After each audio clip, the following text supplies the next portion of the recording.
കേരളത്തിൽ ജനങ്ങളാകെ തന്നെ ശ്രദ്ധിക്കുന്ന സാംസ്കാരിക പരിപാടികളാണ് നമ്മുടെ തലസ്ഥാന നഗരിയിൽ നടക്കുന്നത്. 33 വേദികളിലാണ് പരിപാടികൾ നടക്കുന്നത്. പ്രത്യക്ഷമായും പരോക്ഷമായും 10,000-ഓളം വരുന്ന കലാകാരന്മാരും കലാകാരികളും ഈ മാമാങ്കത്തിൽ പങ്കെടുക്കുന്നു. പാരമ്പര്യ കലകൾ ഏതാണ്ട് 3000-ഓളം വരുന്ന പാരമ്പര്യ കലാകാരന്മാർ, ആദിവാസി കലകൾ ഒക്കെ ഈ മേളയിൽ നടക്കുന്നു എന്നത് ഏറ്റവും പ്രത്യേകതയാണ്. 165 പ്ലോട്ടുകൾ അടങ്ങിയ ഘോഷയാത്രയാണ് 9-ാം തീയതി വൈകുന്നേരം 4 മണിക്ക് ബഹുമാനപ്പെട്ട ഗവർണർ ഫ്ലാഗ് ഓഫ് ചെയ്യുന്നത്. വളരെ പ്രത്യേകതകൾ ഉള്ളതും ആവർത്തനം ഒഴിവാക്കിക്കൊണ്ടും ഗ്രീൻ പ്രോട്ടോക്കോൾ പൂർണ്ണമായി പാലിച്ചുകൊണ്ടുമാണ് ഇത് നടത്തുന്നതിന് വേണ്ടി തീരുമാനിച്ചിട്ടുള്ളത്. ഈ വർഷം നമുക്ക് കുറച്ച് ചിലവേറിയ ഒരു പ്രോഗ്രാം തലസ്ഥാന നഗരിയിലെ ജനങ്ങൾക്ക് വേണ്ടി ഗവൺമെൻറ് കാഴ്ചവെക്കുന്നത് ഡ്രോൺ ഷോയാണ്. 3 ദിവസം അരമണിക്കൂർ വീതം ഉണ്ടാകും ഡ്രോൺ ഷോ. ഇത് ആദ്യമായിട്ടാണ് ഈ ഓണാഘോഷത്തിൻ്റെ ഭാഗമായി തലസ്ഥാനത്ത് നടക്കുന്നത്. നമുക്കറിയാം, ഈ പൊതുവിൽ ഗവൺമെൻറ് സാമ്പത്തിക സ്ഥിതിയെ സംബന്ധിച്ചിടത്തോളം നമുക്ക് എല്ലാവർക്കും അറിയാവുന്നതാണ്. കേരള ഗവൺമെൻറ്റിന് കേന്ദ്ര ഗവൺമെൻറ്റാണ് സഹായം നൽകേണ്ടത്.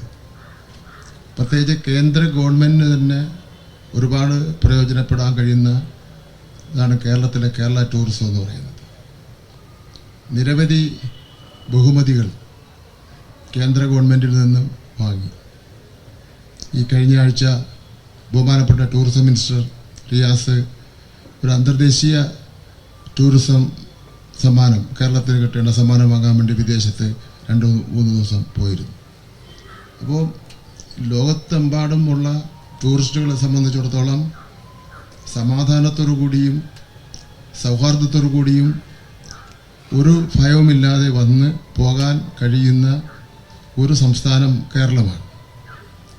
അത് കേരളത്തിൻ്റെ ഒരു പ്രത്യേക അന്തരീക്ഷം വെച്ചുകൊണ്ട് കഴിഞ്ഞ 4.5 വർഷക്കാലമായി ടൂറിസം മന്ത്രി ഓരോ പ്രദേശത്തിൻ്റെയും സാഹചര്യം വെച്ചുകൊണ്ട്, ഇപ്പോൾ ഇടുക്കിയിലെ സാഹചര്യമുണ്ട്, വയനാട്ടിലെ സാഹചര്യമുണ്ട്, നമ്മുടെ പൊന്മുടിയുടെ സാഹചര്യമുണ്ട്, നെയ്യാർ ഡാമിൻ്റെ സാഹചര്യമുണ്ട്, വർക്കലയുടെ സാഹചര്യമുണ്ട്.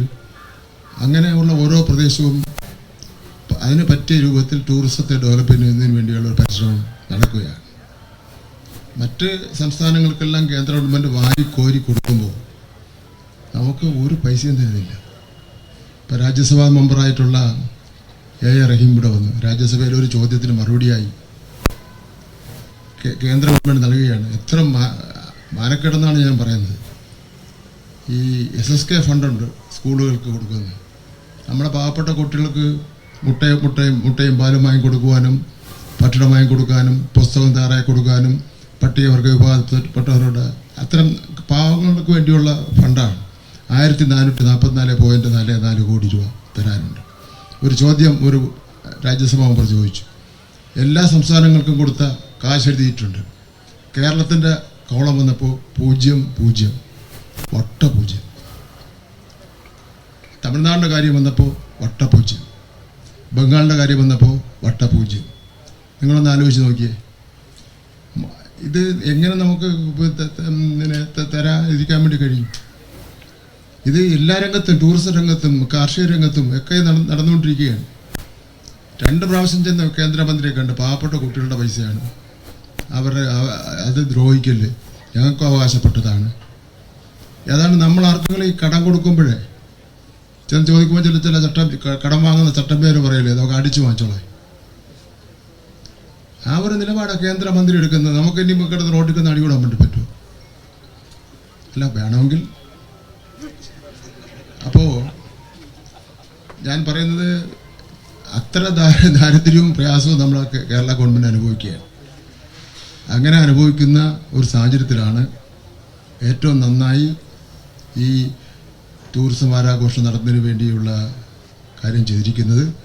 സംസ്ഥാനത്ത് ചിലവഴിക്കുന്നതിൻ്റെ നല്ലൊരു ഭാഗം നമ്മുടെ തലസ്ഥാന നഗരിയിലേക്ക് വേണ്ടി ബഹുമാനപ്പെട്ട മന്ത്രി ശ്രദ്ധിച്ച് ചിലവഴിക്കുക ഒരു പരിഗണന നൽകുന്നുണ്ട്.